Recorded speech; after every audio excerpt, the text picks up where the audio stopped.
大家好，今條片咧，米大師要同大家宣布，我終於都搬出市區，嚟咗銅鑼灣開始自己嘅獨居生活啦。所以咧，今條片咧就同大家 room tour 一下呢個豪華海景劏房啦，同埋分享下我嘅獨居生活俾大家知。OK，let's go。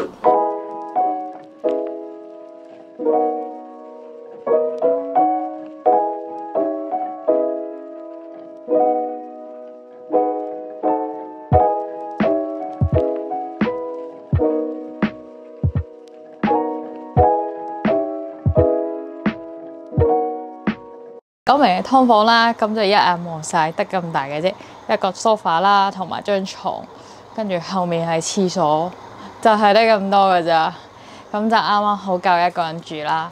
咁我哋就由門口開始介紹啦。OK， 一入到嚟咧就係一眼睇晒等等張 sofa 台同埋張床，咁然後呢邊咧就係廁所啦，咁佢都有晒燈啦，同埋抽氣扇嘅。咁呢度就係一個淋浴間，咁佢其實仲有埋個浴缸都 OK 嘅，呢個位都唔錯。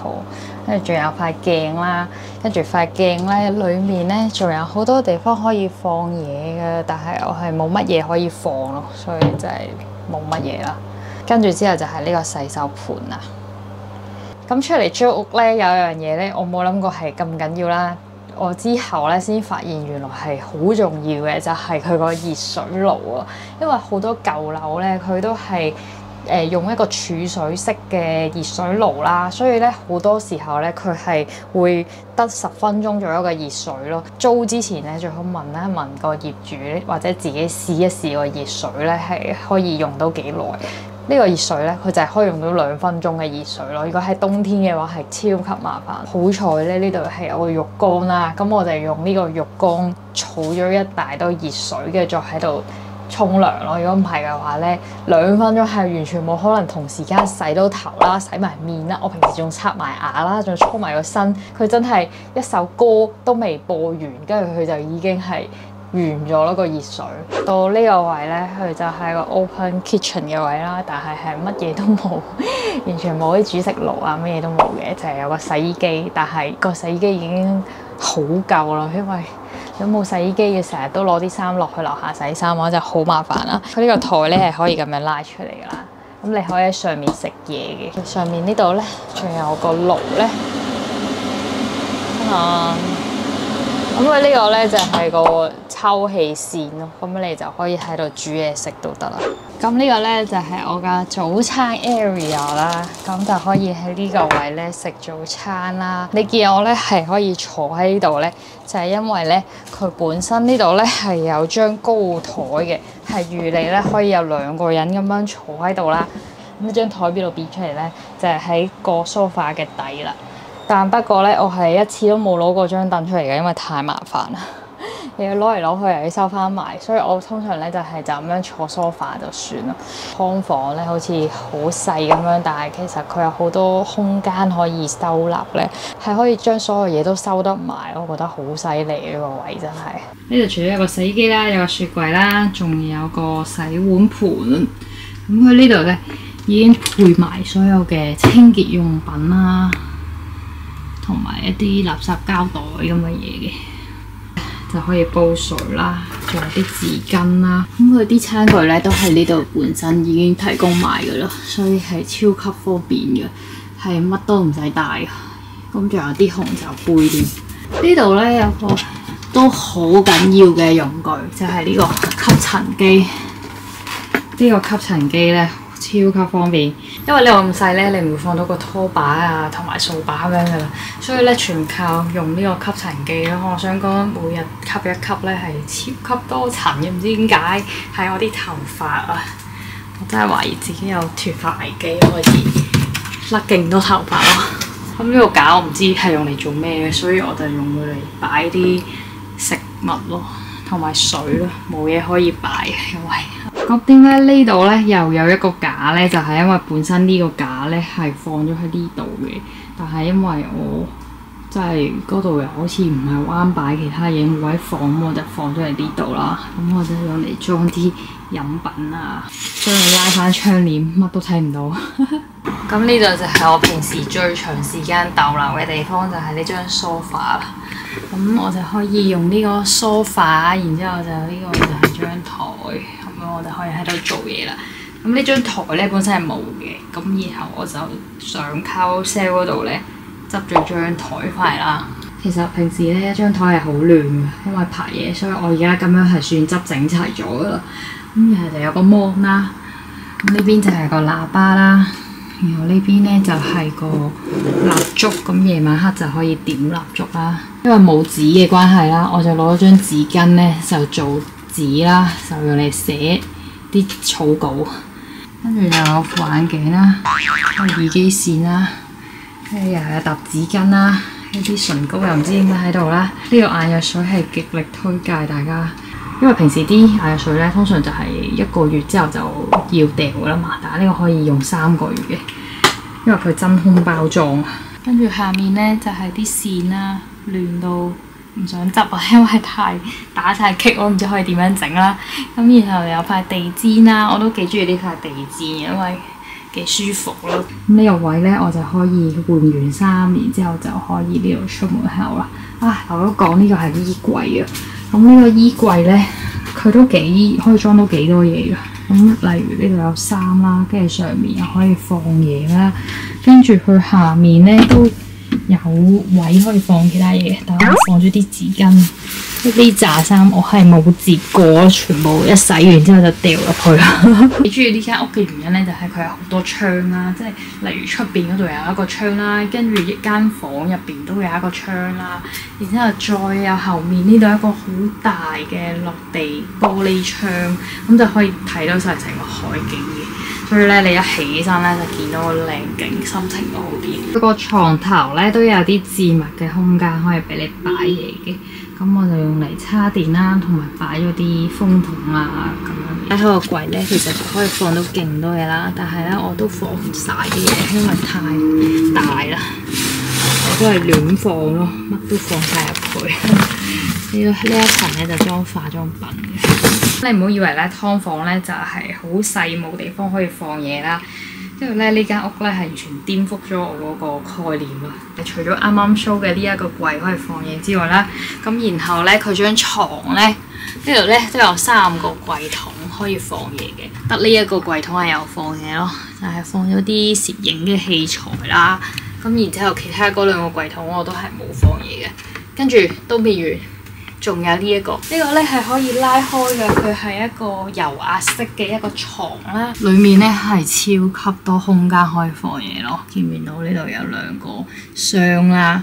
咁然後呢個咧係一個床頭架，但係因為我實在係冇地方放呢嚿嘢，所以我就選擇放咗喺入邊收埋咗佢，因為我唔想間屋太多樣嘢咁樣擺晒出嚟。所以咧，我成個床下底咧都係空嘅，冇嘢可以放，實在係太多置物空間啦。咁再加上咧，佢呢個床咧係可以好輕易咁樣咧就可以拉翻高咁樣拉翻低放嘢咧，其實都幾方便嘅。好，而家撳翻低佢先。噔噔，呢個真係最正就係呢個風景啦。不過咧就好近嗰條街啦，你就會可能睇到晒街上面嘅人咯。對住出邊嗰個位咧，就係一條大馬路啦，所以呢啲朋友過嚟嘅時候都會問我下面咪會即係有車經過就會好嘈啦。但係好彩咧，佢呢個玻璃咧，佢係用咗一個雙層隔音玻璃，所以都還好嘅，都唔會好嘈嘅。反而呢2個窗咧就會嘈啲啦。特別咧係我平時喺新界住開咧，即係下面樓下係超級安靜噶嘛。咁一開頭都有少少唔慣嘅，所以夜晚咧我裡面呢個窗通常都唔會開啦，咁就開出邊嗰個窗用嚟令到空氣流通啲咁樣咯。因為佢係劏房啦，所以隔離都會有幾個單位啊嘛。咁呢啲牆嘅隔音都做得 OK 嘅，都唔係話好聽到隔離嘅聲咯。只係如果佢喺走廊嗰度行出行入關門嗰啲咧，都會聽到少少聲嘅。因為咧入嚟咧係一個走廊啦。咁佢嗰個走廊咧係完全冇嗰啲通風嘅系統㗎，應該係隔離屋企人養貓咯，成日都聞到陣好大陣貓屎、貓砂嗰啲味道，好大陣味。閂晒啲窗嘅話咧，我係會聞到隔離嗰啲貓砂味咧係飄咗入嚟咯，好大陣味。所以咧，我係要長時間開住2個窗去令到佢通風。咁搬出嚟住咧都諗咗一段時間嘅，最後咧係衡量過好多嘢咧，咁都決定係搬出嚟住嘅。一嚟咧就係我主要咧工作嘅地方咧都喺銅鑼灣啦，咁我平時咧係要用好多時間咧去搭交通工具啦，咁然後咧我又有好多活動啦，所以咧我又要好晏先翻屋企，所以就令到我平時咧就好唔夠瞓啦。例如你做嘢嘅時候又好容易想瞓覺，因為平時太夜瞓又太早起身。搬咗出嚟住之後咧，事實證明真係有改善嘅，即係你時間多咗啦，咁你多出嚟嘅嗰啲交通嘅時間，你又可以用嚟瞓覺啦，又可以用嚟做嘢啦，所以其實你係好方便嘅。再加上可能咧平時咧你約朋友出街啦，個朋友咧又未夠鐘又未到喎，咁你通常咧都係要喺周圍度行下 hea 下等佢啦。但係我而家係可以翻上屋企嗰度做住嘢咁樣 hea 住等佢，可能你慳咗嘅時間用咗嚟做其他嘢咧，你個效率會提升咗好多。咁第二樣嘢要衡量嘅咧就係錢啦。咁我之前咧都喺銅鑼灣睇過唔同嘅呢啲劏房單位啦，咁其實都幾貴嘅租金，裝修都有啲核核突突咁樣咧，都要9800-9000蚊一個月啦。好彩咧，我就係有個朋友，佢就介紹我喺呢度租呢個單位，咁佢就用個好優惠價錢租俾我嘅。佢本身咧呢度係租緊13500咯，成個單位。因為佢最主打就係因為有個海景同埋就係舒服嘅一個環境。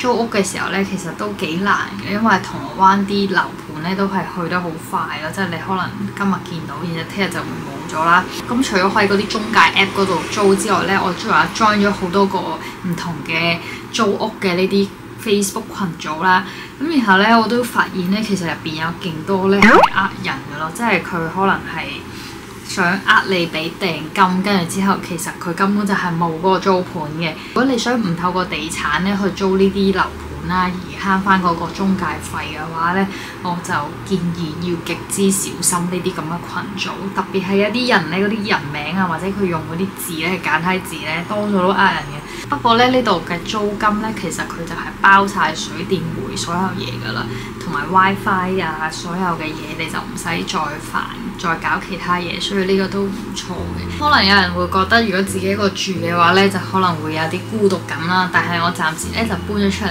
半個幾月，都仲未覺得有孤獨感嘅，因為我每日咧都同 friend 出街啦。